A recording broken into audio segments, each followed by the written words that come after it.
नमस्कार, मैं Randhir Kumar. STV news पर अभी आप देख रहे हैं उत्तर बिहार की प्रमुख खबरें। सबसे पहले डालते हैं आज की सुर्खियों पर एक नजर।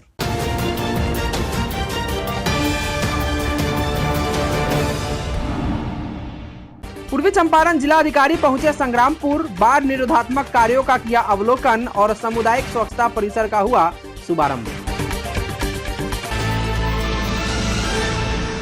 पकड़ी दयाल अनुमंडल पदाधिकारी पहुंचे फेनहारा, क्वारंटाइन सेंटर का किए निरीक्षण, दिए कई जरूरी दिशा निर्देश।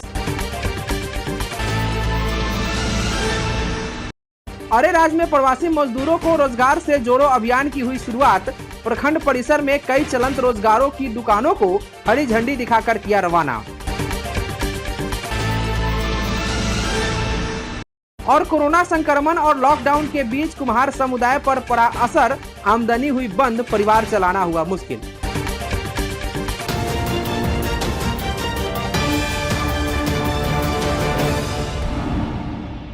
पूर्वी चंपारण जिलाधिकारी शीर्षत कपिल अशोक बुधवार को संग्रामपुर पहुंचे। इस दौरान उन्होंने मंगलापुर पंचायत अंतर्गत अवस्थित बांध पर चल रहे बाढ़ निरोधात्मक कार्यों का अवलोकन किया और इस कार्य में तेजी लाने के साथ साथ प्रवासी मजदूरों को इन कामों में संलग्न करने का निर्देश दिया। साथ ही बिहार मैट्रिक परीक्षा में राज्य में 9वें स्थान प्राप्त करने वाले पकड़ी भवानीपुर निवासी शुभम कुमार से मुलाकात की और बधाई के साथ साथ उनके उज्जवल भविष्य के लिए शुभकामनाएं दी। साथ ही जिला प्रशासन के तरफ से कई उपयोगी पुस्तकें उपलब्ध कराई गई।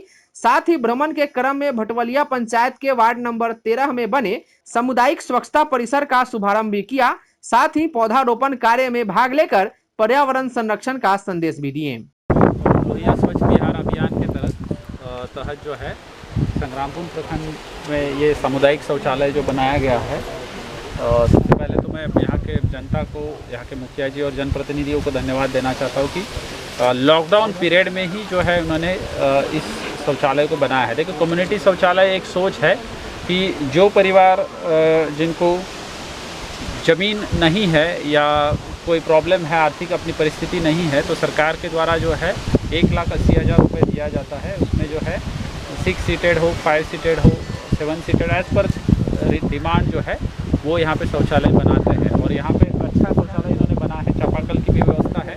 जल जीवन हरियाली का जो मैसेज देना है वो, उसके लिए सोख्ता का निर्माण भी यहाँ पे किया है और ट्विन लिंच पिट भी यहाँ पे जो है इन्होंने बनाया है। अब इसके आगे का सॉलिड वेस्ट मैनेजमेंट की भी जो टेक्नोलॉजी है, जो व्यवस्था है, वो विकास आयुक्त आए हैं, SDO साहब यहाँ पे आए हैं, तो इनके द्वारा इस पर भी ध्यान दिया जाएगा और इसका क्रियान्वयन भी किया जाएगा। आवश्यकता अनुसार जो है जितने भी इस तरीके के शौचालय हमारी ग्रामीण जनता बनाना चाह रही है, हम उसको फैसिलिटेट करेंगे। और इसी पंचायत में अभी लगभग 400 प्रवासी मजदूर आए हैं, ज़्यादातर तमिलनाडु से आए हैं। तो यहाँ के माननीय मुखिया जी और उनके जो व्यवस्थापक है, उनके द्वारा बताया गया है कि जो है हम इन्हीं लोगों को इसमें एंगेज करेंगे और जो भी सरकारी काम होगा इसमें ज़्यादातर प्रयास यही रहेगा कि ये इसी पंचायत के लोग इसी पंचायत में सरकारी काम करें। पूर्वी चंपारण जिला अंतर्गत फेनहारा प्रखंड क्षेत्र में बने क्वारंटाइन सेंटर का पकड़ी दयाल SDO कुमार रविंद्र ने औचक निरीक्षण किया है। इस दौरान SDO पहले प्रखंड कार्यालय पहुंचे, जहां 10:30 बजे तक कार्यालय बंद मिलने की सूचना मिली। इस पर वीडियो का जमकर फटकार लगाया और चेतावनी दी कि अगर अगली बार इस तरह की शिकायत मिली तो आपके विरुद्ध DM को पत्र लिखा जाएगा। वहीं क्वारंटाइन सेंटर पर रह रहे प्रवासी मजदूरों के बीच वितरण होने वाले डिग्नेटिव किट का भी जांच किया। वहीं मध्य विद्यालय और हाई स्कूल फेनहारा में बने क्वारंटाइन सेंटर का भी निरीक्षण किया। इस दौरान वहां के मजदूरों ने शिकायत किया कि पिछले 2 दिनों से यहां है, लेकिन अब तक कोई भी एंट्री नहीं की गई है। जिस पर SDO ने वीडियो से कहा कि हर हाल में सभी की एंट्री होनी चाहिए। जो रेड जोन से आए हैं उन्हें क्वारंटाइन करें, जो रेड जोन से नहीं आए हैं उन्हें होम क्वारंटाइन किया जाए। ऐसा नहीं करने पर कार्रवाई किए जाने की बात कही।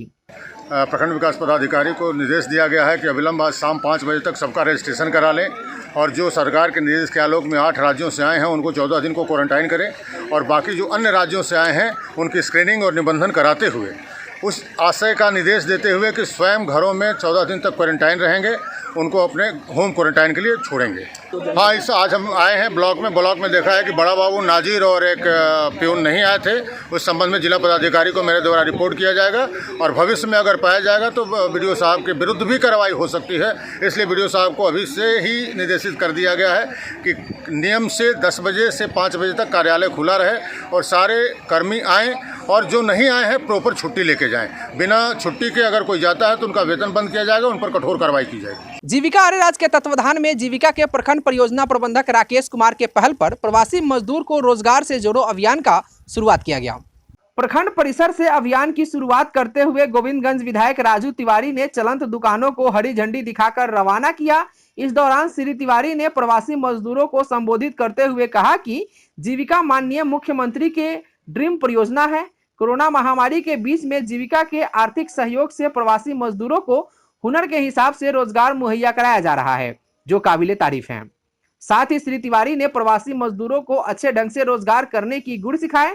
श्री तिवारी ने जीविका दीदी द्वारा बनाए गए कुल 2000 मास्कों को ममरखा पंचायत के मुखिया सुनील कुमार को दिए। जनप्रतिनिधियों से अपील किए कि जीविका दीदियों द्वारा बनाए गए मास्क को खरीदें ताकि इससे जीविका दीदी को रोजगार मिल सके। जिला परियोजना प्रबंधक वरुण कुमार ने कहा कि लॉकडाउन के दौरान प्रवासी मजदूरों के समक्ष रोजी रोटी की समस्या उत्पन्न हो गई है, इसमें भी सहयोग की दरकार है। सभी प्रवासी मजदूरों को जीविका के सहयोग से छोटे और बड़े रोजगार मुहैया कराया जा रहा है। जीविका प्रखंड परियोजना प्रबंधक राकेश कुमार ने बताया कि जीविका से जुड़ी बड़ी संख्या में जीविका दीदी कई प्रकार के स्वरोजगार कर जीविका को खुद स्वावलंबी बनाने में जुटी है। जीविका आर्यराज के द्वारा प्रवासी मजदूरों को रोजगार से जोड़ो अभियान के तहत आज कुल 60 प्रवासियों को चिन्हित किया गया है और उनको रोजगार मुहैया कराया गया है, जिसमें से वैसे मजदूर जो बाहर से आए हुए थे, जैसे दिल्ली, बम्बे, कोलकाता, असम, चंडीगढ़, केरल इत्यादि जगह से आए हुए थे, वैसे मजदूरों को चिन्हित करते हुए जिनकी पत्नियां, जिनकी माँ समूह से जुड़े हुए थे, वैसे लोगों को समूह के माध्यम से, ग्राम संगठन के माध्यम से आर्थिक मदद कराकर उनको रोजगार मुहैया कराया गया है। जैसे किराना दुकान, फल दुकान, सब्जी दुकान, चूड़ी लहठी का दुकान आदि कुछ से जोड़कर रोजगार कर सके। घर की 4 दीवारी से बाहर निकलकर जीविका दीदी खुद बैठक में भाग लेकर अपने भविष्य को बनाने के फैसले ले रही हैं।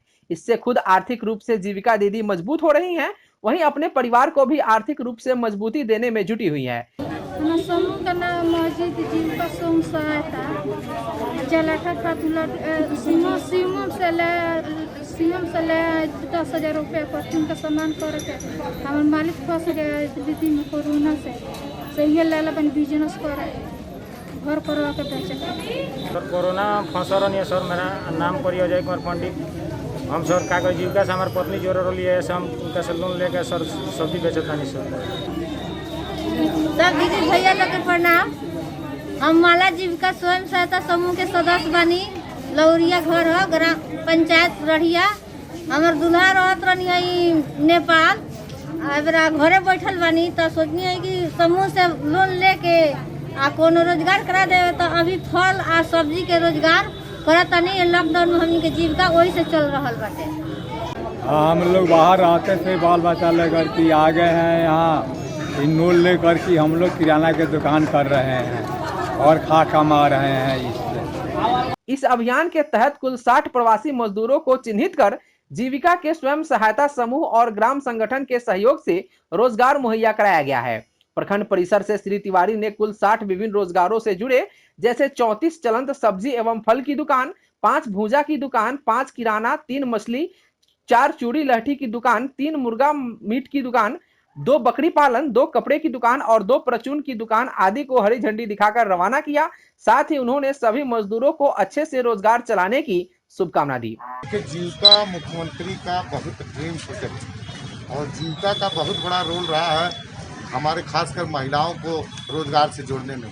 और अभी इस विपत्ति की घड़ी में जो कोरोना वायरस का पूरा विश्व से जूझ रहा है, इस घड़ी में जो प्रवासी मजदूर हैं उनके लिए बहुत बड़ा काम ये जीविका के द्वारा किया जा रहा है। और जीविका से जुड़ करके आज करीब सैकड़ों परिवार ऐसे थे जो गए हैं अपना सब्जी पालन, मछली पालन और मुर्गी या हर तरह का रोजगार जो प्रवासी बिहार बाहर से आए हैं वो लोग अब इस माध्यम से रोजगार से जुड़ रहे हैं। ये बहुत बड़ा एक मतलब समझिए कि काबिल तारीफ और मुख्यमंत्री का तो ड्रीम प्रोजेक्ट जीविका के माध्यम से लोगों को रोजगार में जोड़ना, विशेषकर महिलाओं को अपने आप पैरों पे खड़ा होने का एक प्रोजेक्ट पालित। बिहार विद्यालय परीक्षा समिति ने मंगलवार के दोपहर मैट्रिक का रिजल्ट जारी कर दिया, जिसमें शालिनी कुमारी शिवहर जिला टॉपर बनी और 469 नंबर लाकर शिवहर जिले का नाम रोशन किया। जानकारी के मुताबिक सुगिया कटसरी निवासी अजय सिंह की पुत्री शालिनी कुमारी ने जिले में प्रथम और बिहार में 12वां रैंक लाकर जिले का नाम रोशन किया है, जिसके बाद से बधाइयों का तांता लगा हुआ है। वहीं दूसरी तरफ सेकेंड जिला टॉपर विशाल कुमार बने, जिन्होंने 468 नंबर लाकर शिवहर जिले का नाम रोशन किया है। ताजपुर निवासी मनोज प्रसाद के पुत्र विशाल कुमार ने जिले में सेकेंड और बिहार में 13वां स्थान लाकर अपने माता पिता और शिक्षक सहित जिले का नाम रोशन किया है। बाकी जो पहले से मैं पढ़ाई करती थी और इस वर्ष जो पढ़ाई का तरीका रहा वो बहुत डिफरेंट था और साल भर में जो मेरे पढ़ाई में उतार चढ़ाव होता रहा है, जो हमारे साथियों के साथ हमारी प्रतिस्पर्धा बनी रही है, शिक्षकों और गार्जियंस का एक स्पेशल मोटिवेशन था, वो उसने काफ़ी सहयोग किया और एक्सपीरियंस जो है बहुत बढ़िया रहा। कोविड-19 के संक्रमण को लेकर कुम्हार के व्यवसाय पर असर पड़ा है।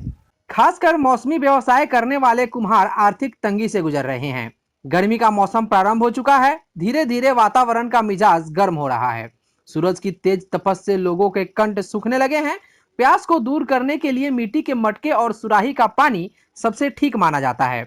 वर्तमान में जब गर्मी का मौसम है तो कुम्हार का याद आना स्वाभाविक है, क्योंकि मिट्टी के मटके गांव देहातों में देसी फ्रिज के नाम से जाना जाता है, जो इन कुम्हारों के द्वारा ही बनाए जाते हैं। लेकिन इस बार गर्मी से पहले लॉकडाउन होने से कुम्हारों का धंधा चौपट हो गया है। प्रतिवर्ष गर्मी शुरू होने से एक माह पहले कुम्हार लाल मटका बनाने में लग जाते हैं। मझौलिया के नौतन खुर्द पंचायत के वार्ड नंबर 1 मरचैया निवासी शिवपूजन परीत ने बताया कि गर्मी के समय में अच्छी खासी आमदनी हो जाती थी, लेकिन इस बार लॉकडाउन की वजह से यहाँ शहनाई की गूंज थमने से मिट्टी के बर्तनों की मांग खत्म हुई है और मिट्टी के बर्तनों पर बिक्री का असर पड़ा है। हम लोगों के सामने आर्थिक संकट खड़ा हो गया है। साथ ही उन्होंने बताया कि बरसात शुरू होने से मिट्टी के घड़े भी नहीं बिक सकेंगे, जिस वजह से मेहनत पर पानी फिरने के साथ साथ नुकसान भी होगा। उन्होंने बताया कि आजकल 100 रुपए की कमाई भी बड़ी मुश्किल से हो रही है। मिट्टी के बर्तन बनाने वाले कुम्हार रोजाना 500 से 1000 रुपए तक कमा लेते थे, लेकिन अब 100 रुपए की कमाई भी बड़ी मुश्किल से हो रही है, जिससे परिवार चलाना मुश्किल हो गया है। माटी के बर्तन बिकाता नहीं के, कहीं जाता नहीं के, भूखमरू हो गइल बा, लॉकडाउन लगा देलू तो कथी होई। लॉकडाउन में समस्या ये बा, हमनी के दिक्कत बा, नैके सामान उमान बिका, या शादी हो तो सामान जाता उतरल, गाँव में घुमा उमा के बेचता नहीं सब, नमी मेला टूट गए खपरी उपरी बिकात रहा में ना बिकाई न, ये परेशानी बा। पूर्वी चंपारण जिला अंतर्गत छौड़ादानो प्रखंड के रेलवे स्टेशन से दक्षिण नेपाल के कोतवाली जिला 12 में ईंट भट्ठा उद्योग में काम कर रहे सैकड़ों प्रवासी मजदूरों के खाने के लाले पड़े थे। उत्तर प्रदेश में प्रियंका गांधी की सक्रिय यूथ कमेटी से बिहार प्रदेश युवा कांग्रेस के महासचिव सह गोपालगंज प्रभारी प्रोफेसर अखिलेश दयाल के दूरभाष पर बात की गई और रक्सौल युवा कांग्रेस की टीम सैकड़ों प्रवासियों के लिए सूखा राशन की व्यवस्था की गई। प्रदेश महासचिव ने कहा कि उत्तर प्रदेश के लखीमपुर जिला के रसूलपुर गांव के रहने वाले प्रवासी मजदूरों के साथ संपर्क करके उन्हें आश्वस्त किया गया है कि अगर शासन और प्रशासन के लोग सुविधा मुहैया नहीं कराएंगे तो पूर्वी चंपारण युवा कांग्रेस खाद्यान्न सामग्री के साथ साथ उनके गंतव्य स्थान लखीमपुर खीरी तक पहुंचाने के लिए यातायात की भी सुविधा मुहैया कराएगी।